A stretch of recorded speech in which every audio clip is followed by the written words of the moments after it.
In this video, artist Linda Wilmes demonstrates her techniques in creating acrylic landscape paintings for the members of Northside Art Association. Linda Wilmes is a self-taught artist from the rural Missouri county of St. Charles. As a freelance artist, Linda Wilmes has many accomplishments to her credit, along with numerous awards and accolades, as well as countless paintings in both private and corporate collections throughout the United States. Working primarily in watercolor, acrylics, pastel, and drawing, Linda's artwork explodes with vivid colors, sparkling sunlight, and mysterious shadows. Light and color inspire this artist and challenge her with a disciplined character to capture the moment. The mood surrounding any subject may become a new and intriguing theme for a new piece. And now, artist Linda Wilmes. Do a quick landscape. I took a bunch of photographs.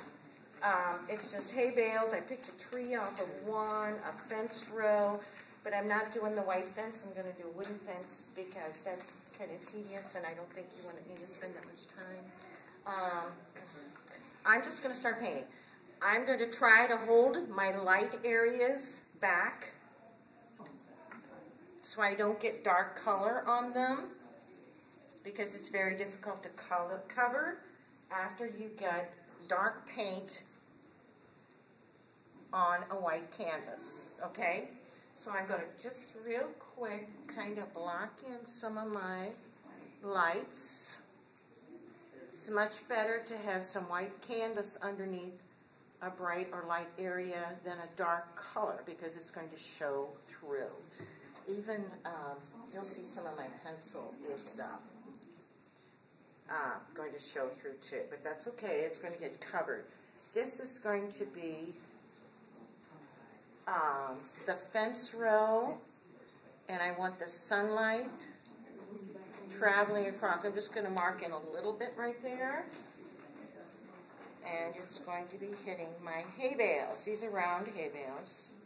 I'm just going to block some of this in real quick. I don't have the most sturdy easel. So, my primary scheme I'm going to use here is a lot of blue-green and dark green. And I'm going to quickly get some of this back.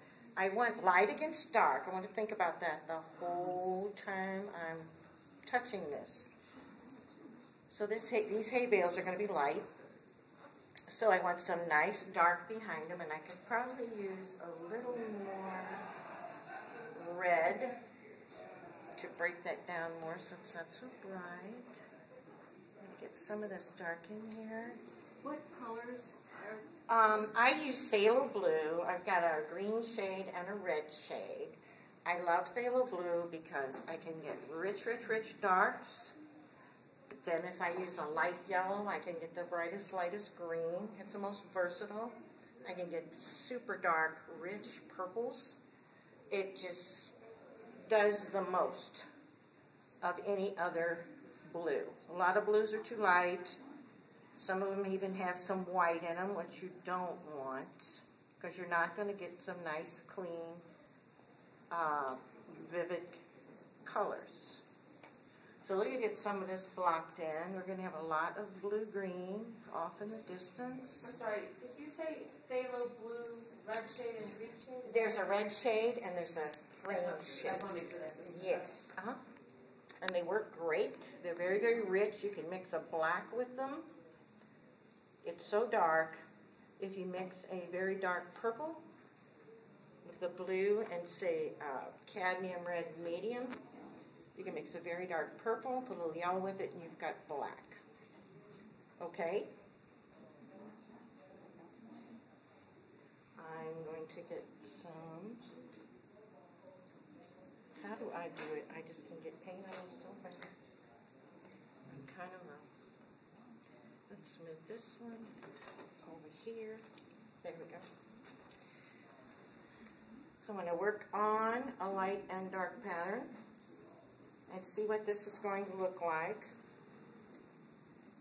My hill is back here like this, and I've got a little kind of a pathway going up here you're going to see in a minute, okay? This tree is back here. So do you put in your lightest lights and your darkest darks first? Uh-huh. Because you always want to make sure you have a good composition, a good light and dark pattern. Okay? If I get this on this fairly quickly, I'm trying to cover the white of the canvas, okay? So let's get these on. What size brush are you using? I don't know. Is it the flat? Yeah, it's just a flat synthetic for right now because I'm trying to cover this quickly. So we're going to get this done. This just will be some background trees. And let's get some more blue green in here. You get some blending just by using the same color on your brush. You don't have to rinse it each time because you actually will put more water in it. And you really don't want that because I want this to go on. It will almost look like a oil when I'm finished.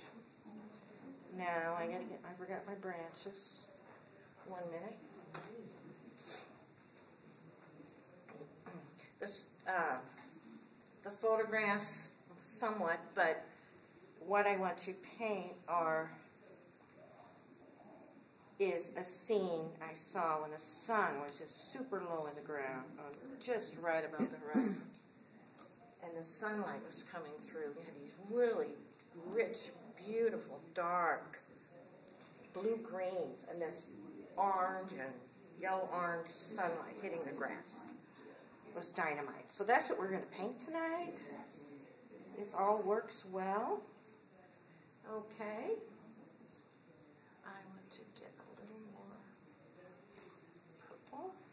This is a big old tree, and it's actually below this hill. So you're going to think that looks like it's chopped off. Well, that's the way it's going to look because that's the way it appeared. It's behind this hill.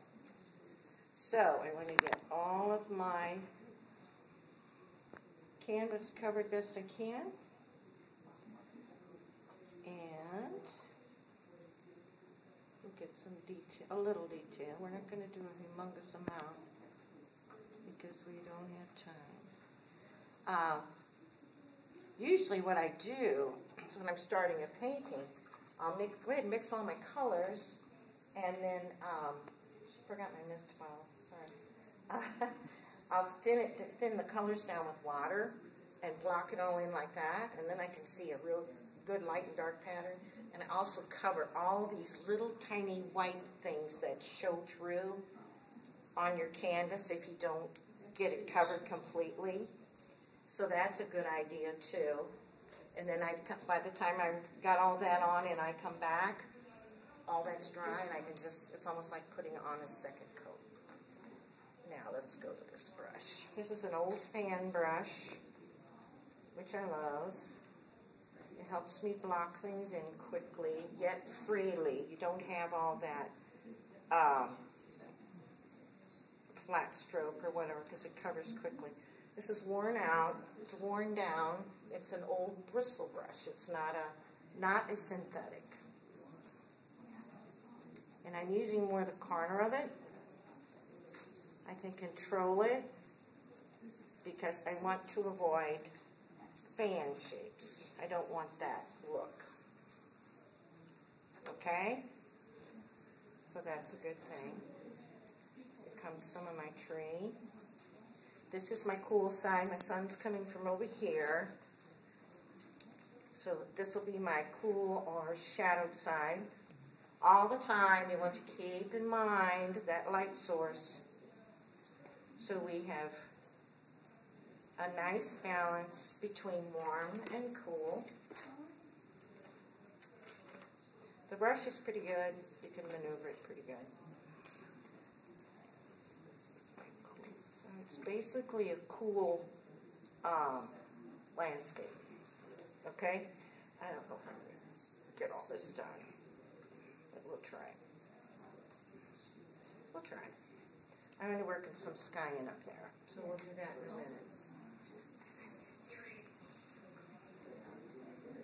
This is a very common scene for me. I live in a rural area in Wentzville, and this is just down the road, And right across from our driveway, from our house, is a farm field. So this spring we had a hay field out there. Well, first they had, what was wheat? They baled, cut the wheat, baled the straw, but then they planted corn. So it's not very pretty now because it's like all a big wall along the road. You can't see through it or anything. But it's so pretty. Very pretty scenery out there. Okay, let's put in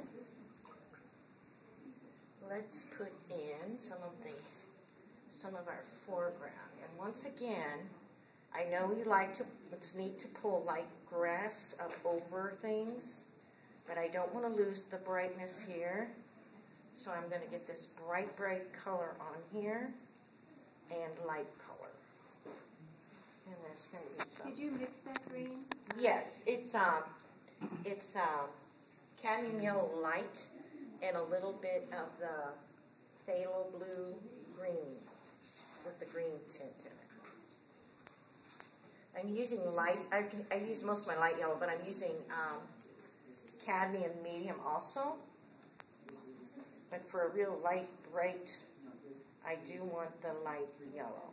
And I'm using, I forgot to tell you, I'm using Liquitex heavy body acrylics. They have a greater amount of pigment, so they'll cover better. We tend to use a lot of acrylics when we paint because they dry up on us. So. Yeah, how fast do they dry on your palette? Oh, they dry pretty fast. This is sticky yet, and it's blendable. This is just about dry. Just about dry. I usually have a mist bottle that I use, and I forgot it. Do you ever use sap green? No, I don't. I teach painting, and this is the way I teach too. You just pretty well use your primaries because you can mix everything. You don't need to buy, because even a sap green, many times you're going to want to change it. You're going to want to lighten it, darken it, dull it, whatever. So you're going to change it anyway. So why not just, And I found that when my students mix their own colors from the primaries, they remember them, and they understand color more than picking up a tube of whatever. There are different colors. I do have like a manganese blue, cobalt blue. I have an ultramarine, and I rarely use it. I don't know why. I just don't seem to. I like the colors that I can get with the phthalo better. And it's certainly more versatile. Okay, back here. We need to get our background in.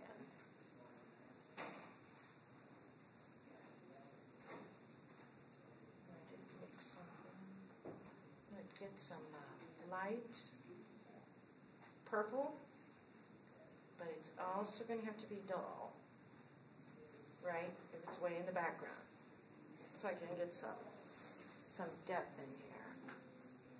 You'll find, I don't know if you've noticed this, but with acrylics, they dry darker on the canvas than they do look on your palette.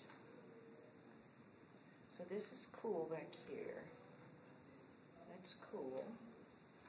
And then we come forward, getting closer to the light. Even my hay bales are going to be cooler up here. I think there's 6 bands on a round bale. I have to go back and count again. I'm not sure. But the round bales are so neat. I love to paint them. Let's just get this on. Look at there, the yellow's showing through. You see that?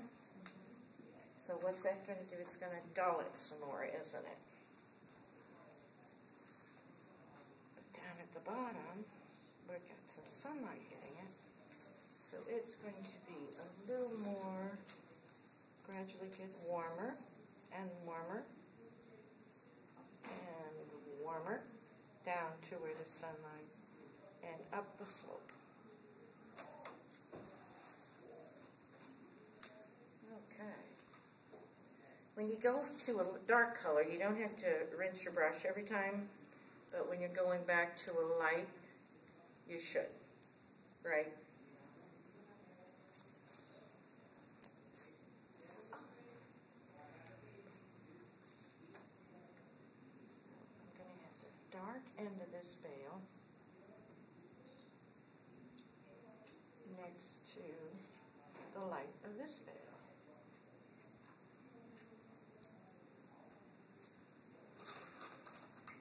So, I'm just going to stick with that for now. Just do a little messing around there.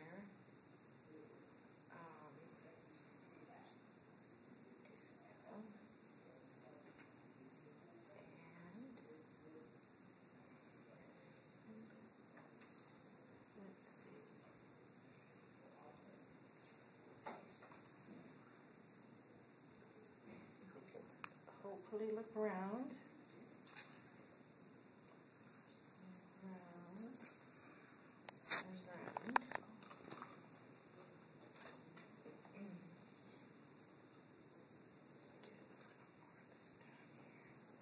Just so I can see what I'm doing. This, of course, is not near finished yet. Most of it, I'll come over it several times.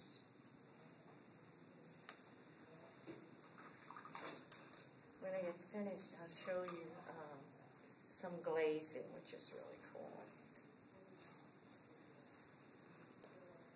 After the acrylics dry,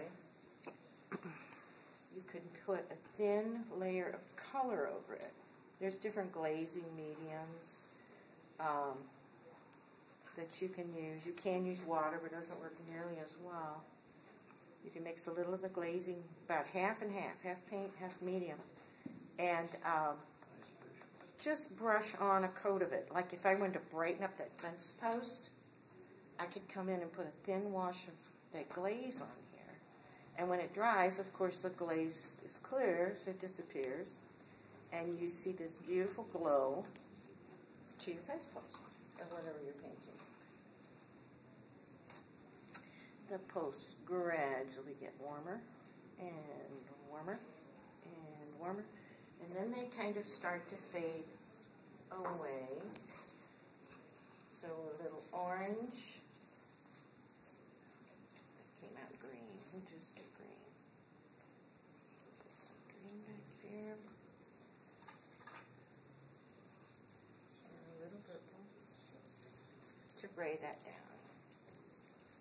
So they look like they're disappearing behind this hill. This is an old fence row with wooden posts that are all bleached in the sun and just wire.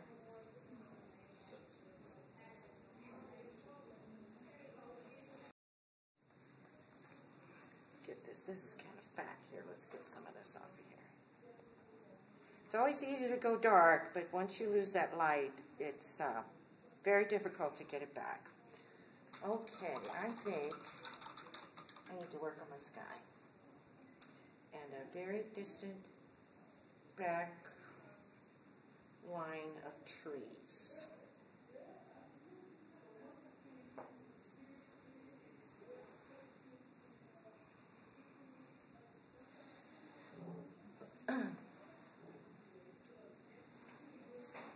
Brush this in. Most of the brushes I do use are hog's hair. I love hog's hair brushes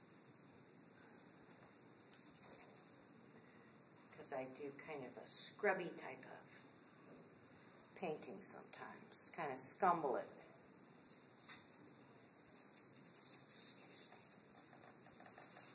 I'm going to open this up. It's getting too thick and too heavy. I'm going to open up and let some sky show through back here too. Sometimes it needs a little bit of extra light back in there. Oh dear.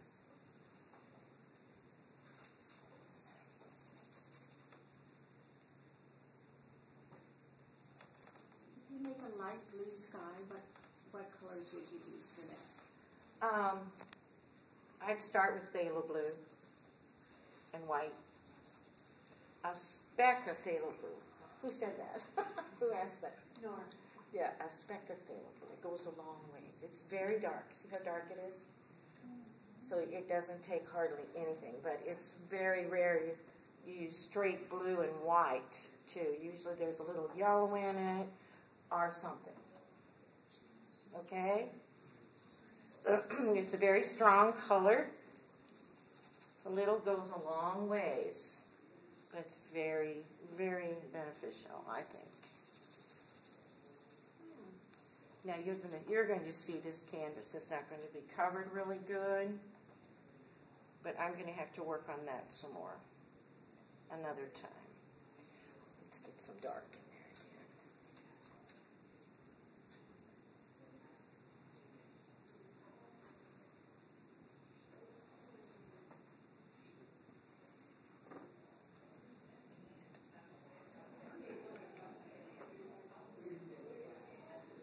Can show the warm and cool. That you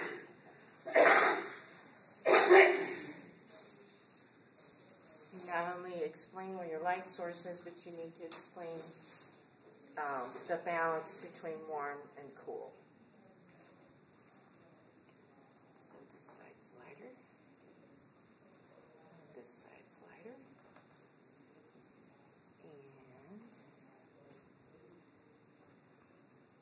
And I need to finish my trunk now so I could pull my branch over to get some warm colors. Which phthalo blue was that? Phthalo. Phthalo blue? Yep. Great color. Very versatile. Let's get some of these. Cool purple. Cool purple. And then we can finish the tree pretty well. The fan brush works really good for trees until you get right down to the super detail, because you don't want it to look like fans. So sometimes I'll do this, and then when I get right to the tip of the branch, I'll get a smaller brush, and I'll come in and just, if it's close enough that you can actually see shapes, just put in some what looks like a branch with leaves off the edges, like that. You see that? That works really well. But to get it in quickly, and so that you can get some blending while it's wet, it works super good to use the fan brush. Because see how quickly I can do that? And it would be really neat if this were darker here. So let's get this dark. Bless you. Let's get that darker. That make the hay bale show up more. And a few more up here.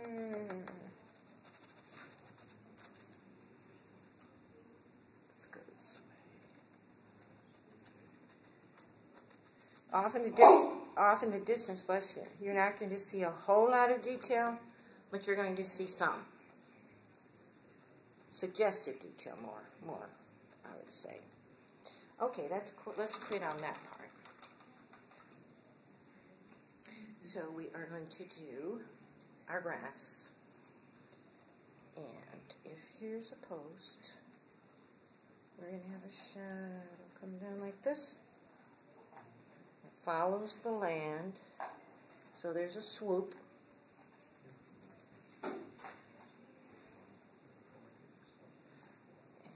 Here it's going to be a lot more blue-greens again, because that's going to be in the cool. There's kind of a bank. So we're going to have more cool colors in here. I'm afraid my easel's going to go over it. Do you always paint on an easel? Yes. Unless I get tired or I'm doing something very tedious, then I'll sit down. What was that? If I'm doing something very, very detailed, then I'll sit down. Yeah. But as a rule, most of it's done like this. So you would recommend that? Yes, because I can stand back and look at it. I guess you do this with your paintings and you can see actually more what you're doing. Sometimes you get so involved that, what do they say, you can see the forest for the trees, you get lost in a certain area. And I tend to get too detailed, so if I paint like this, I'll do much better.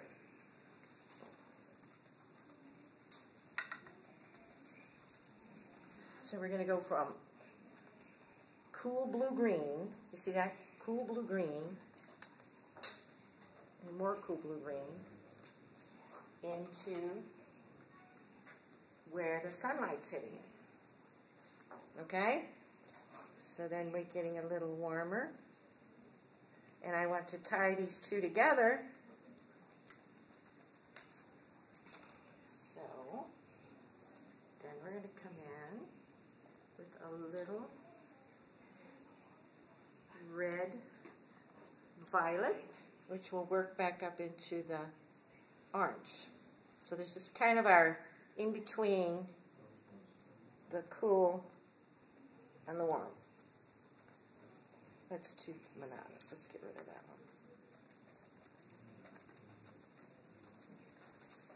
one. And as we come forward, we want to get brighter, right? So back here is going to be lighter, grayed, duller. And we'll have more color up in the foreground, right? Because that's where our eyes are, basically.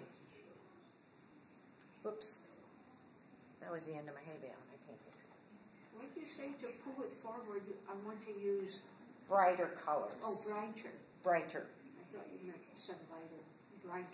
Brighter's in the front, duller and lighter's in the back, away from you. Gives you depth. So up here, there's a whole bunch of weeds growing, which have cool shadows, basically. So we're going to get some of this in. This is blending back here. So we just get that blocked in. And then we'll get greener. We're going to go back to first blue-green. Okay? Blue-green. There'll be blue-green. There will be, then we'll work back into green.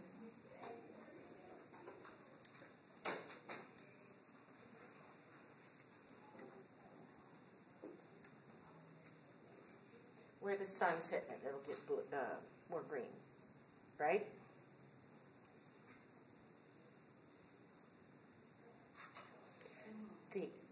If you do decide to go out and try plein air painting, go early in the morning or late in the afternoon, or early evening. For what? To paint outdoors, because because in the morning you get the warm color. You'll see the warm sunlight. In the afternoon, everything turns cool, so you'll get these beautiful, rich, maybe blue-green, whatever shadows. But at noon or midday, you don't want to paint. Everything's just bleached out, and you don't get any cool shadows or anything.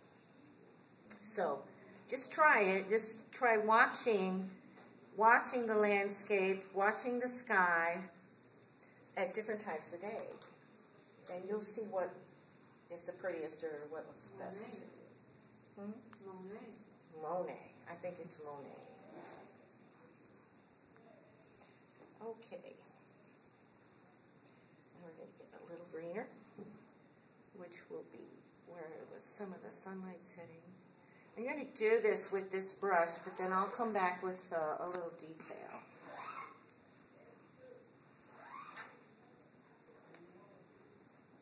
And it's greener.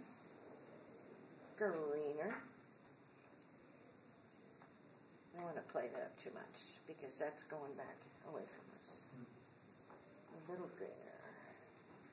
A little greener.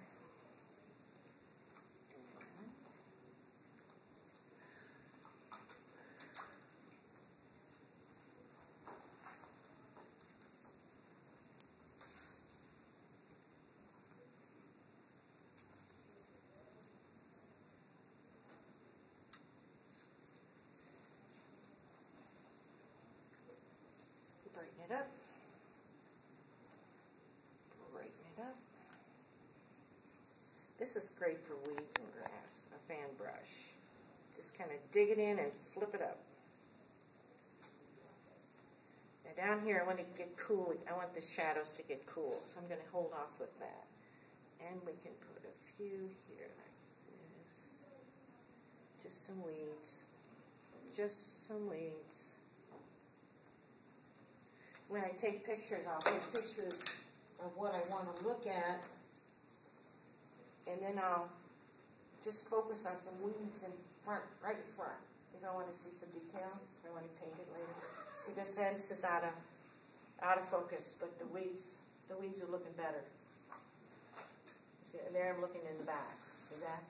So the weeds are out of focus, and the fence is in focus. So then I can get everything.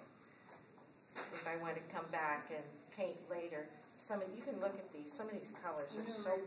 Yeah, we've passed it Oh, around. never It's mind. great. That was a nice lesson. Well, good.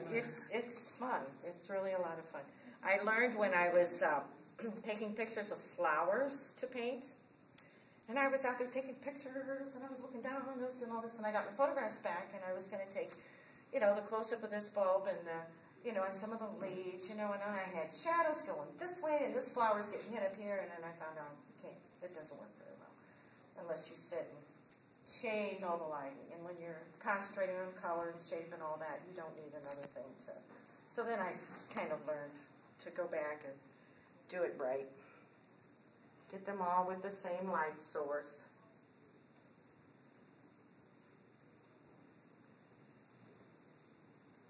That's how you learn.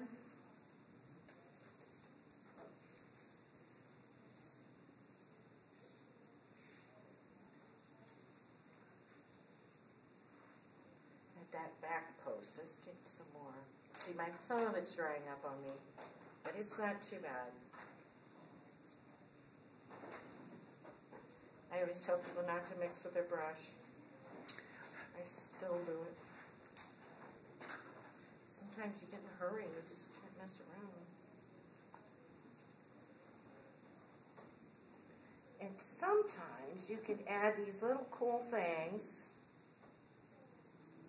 So everything's just not so perfectly defined. You can come in and add some little marks, kind of like you see maybe an old post and you see a knot or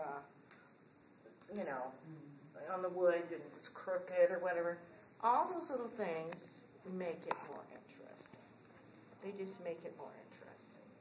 So don't think everything's going to be so perfect. Nothing in nature is just perfect.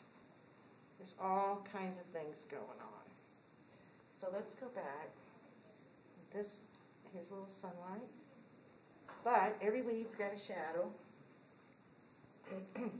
Some of them are falling on the post, so you might see some pretty purple speck in here.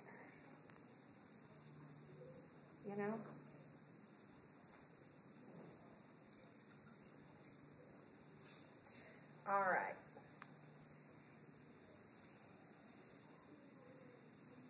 Going to work on the sunny bottom of this hay bale.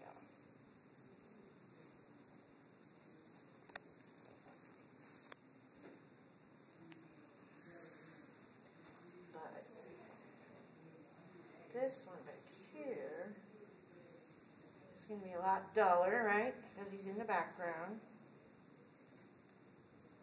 I'm trying to cover my canvas, but it's hard. It's dry. So let's put it a little more. Not as much detail back there.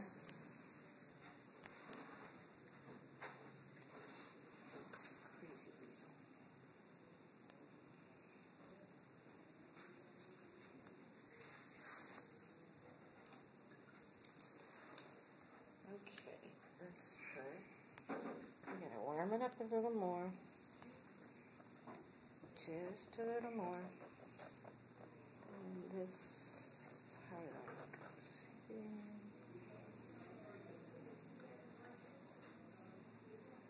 It's a good idea to kind of work over the whole canvas while you're painting. One thing, you can keep your colors moving so you don't isolate a color.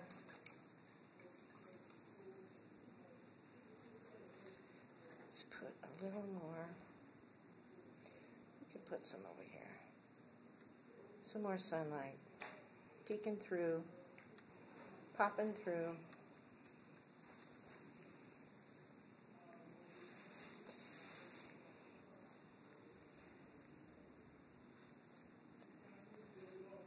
A little more. And this travels. You want the light to travel so your eye flows. Hopefully. Let's warm up some of our grass a little more.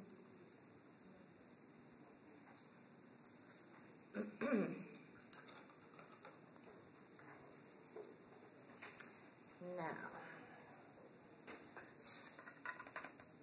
oh, I left out the pictures I took didn't really have a road, and I was going to put a road in, and I forgot it. I have to put a road in.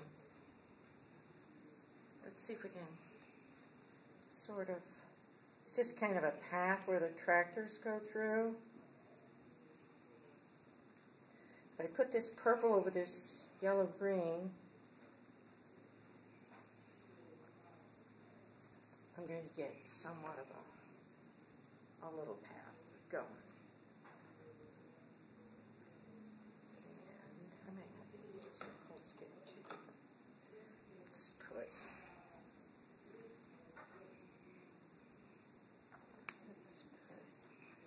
in the sunlight, it's warmer, even though it's a path, and there's shadows coming across it. Let's see if I can make that work.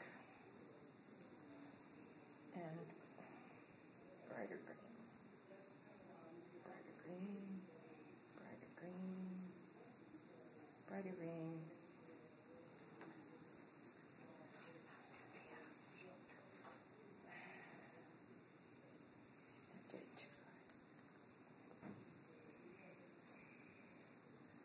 Sunlight's coming through, and then it just kind of fades out to there.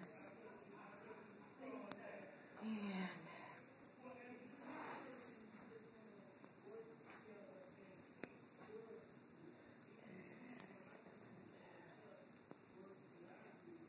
more light purple. And it goes over behind that hill. It's just gone.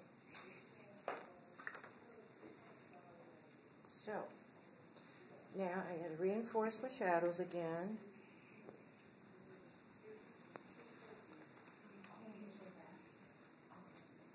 And my purples.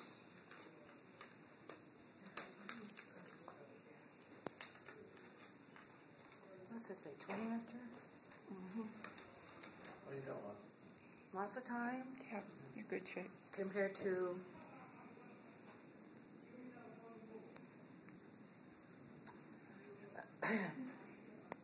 25, 30 minutes. Well, we have to clean up. It takes me half an hour to clean up. Well, we'll help.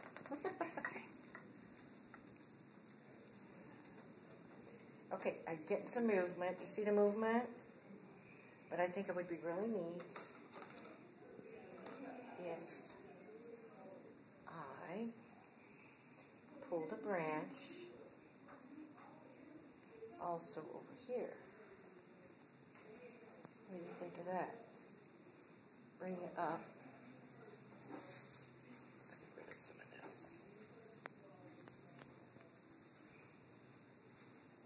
Okay.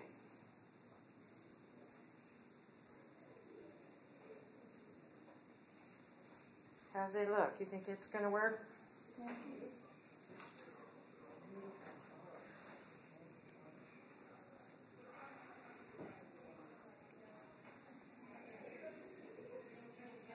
Another thing, when you paint outdoors, you'll sit and look at something.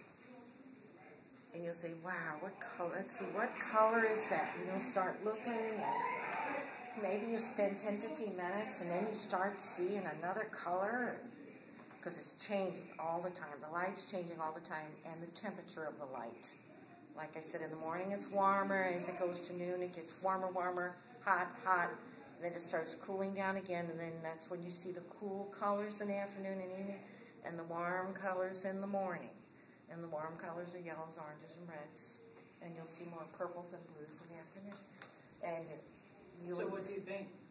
What do you paint? Yeah, what color Well, do you don't stay out there for 4 hours because all of your colors are going to change. You settle on something. Yeah, you say, okay, I'm going to paint that, and make a sketch.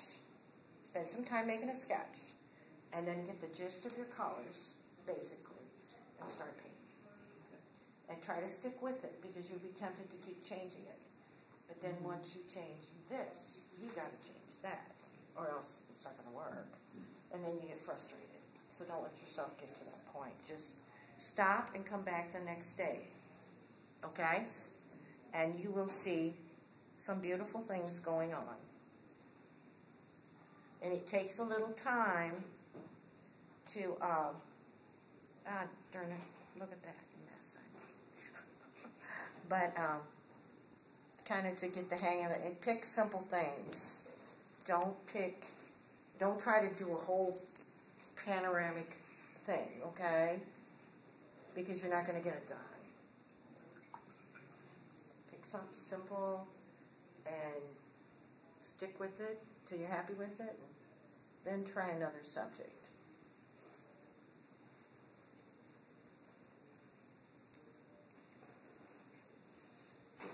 Give it a little more. It's kind of flat in a few places. I'll see if I can fix that up. And I got to work on that too. That really looks like that tree is just got no roots. It's just weird looking. And also, we got to do a little more over here. I want to warm up this side of the tree.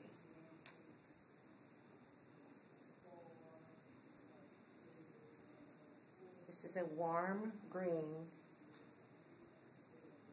compared to the cool, which is blue-green.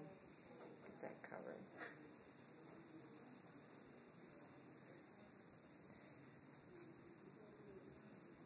I think my road's very good. Better work on the road. Let's see, this is shadow.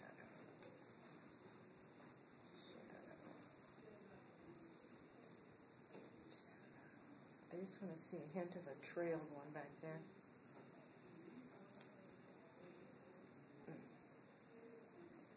Okay. Kind of, sort of. Lots of grass and weeds. Let's see. Highlight.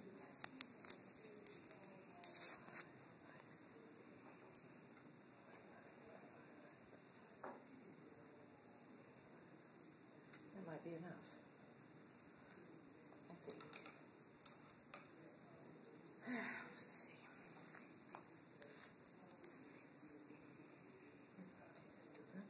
Green. Green. And that might be enough over there.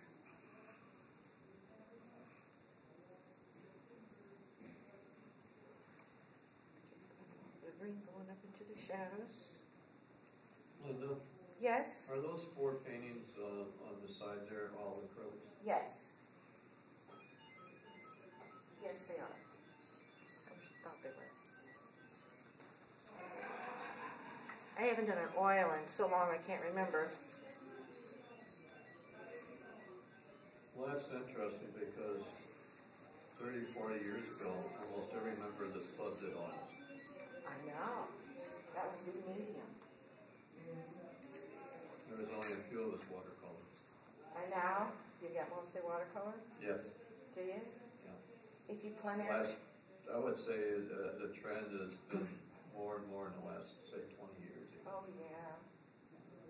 And there's still people in the mindset that if it's not on canvas, it's not a real painting or something.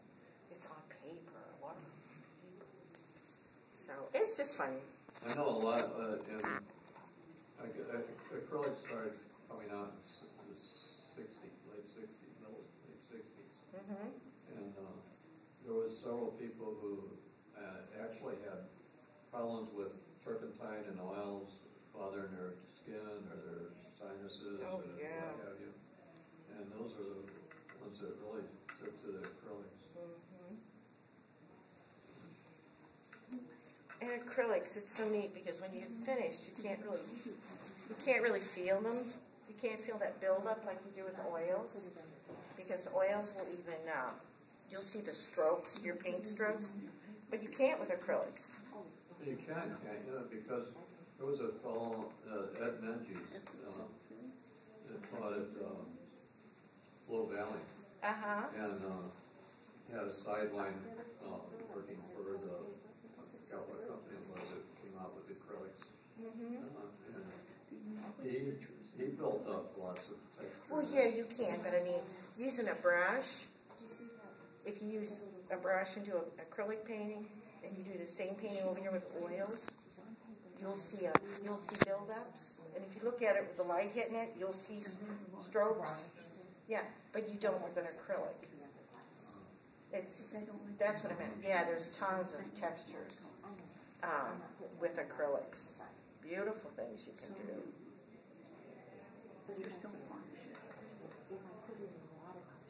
I like that there's a slow dry medium that you can use with acrylics, which is really neat. Gives you a few more minutes. But then I like that, what am I trying to think of? It's a glazing medium. And that's so neat. You guys, if you need to do acrylics, you should try it because it just makes about a half paint and half of the glazing mixture and put a glaze over something. And you can dull something, you can brighten something, of course darken it. It's fabulous. Just fabulous. A lot of fun. And it's such a thin layer, you can't see it because when it dries, all you see is that very slight little bit of color that you've added. It's not a big change. You can do many glazes. You don't have to. Are you talking about the medium gel? Well, there's a gel, but there's a glazing medium, transparent glazing medium. She said transparent. The gel was There's a glazing medium. There's one that.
I think I'm going to quit.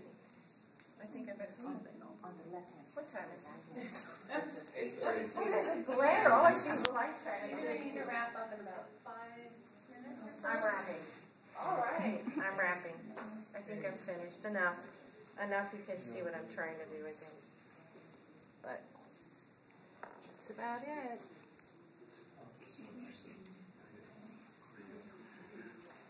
Needs a lot of refining, but that's okay. Can you tell I like blue?